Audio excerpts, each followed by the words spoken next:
আমরা এই মুহূর্তে আছি থাইল্যান্ডের ফুকেট শহরে এবং আপনাদেরকে একটা ধারণা দেওয়ার চেষ্টা করব যে থাইল্যান্ডে মোবাইল ফোনের দোকানগুলো আসলে কেমন। চলুন একটু ঘুরে দেখাই আপনাদেরকে।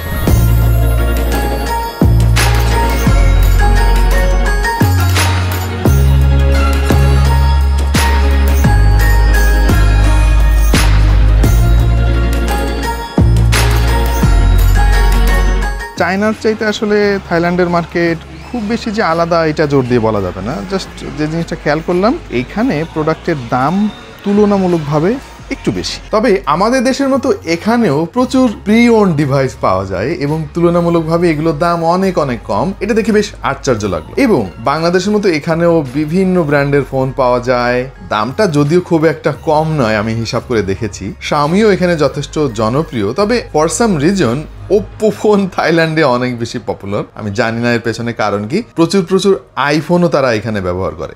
আমাদের দেশের মার্কেটের সঙ্গে যদি একটু তুলনা করার চেষ্টা করেন তাহলে দেখবেন ম্যাক্সিমাম প্রোডাক্ট যেটা আমাদের দেশে এখনও অ্যাভেলেবেল হয় নাই, এখনও লঞ্চ হয় নাই, সেটা অলরেডি এখানে চলে আসছে।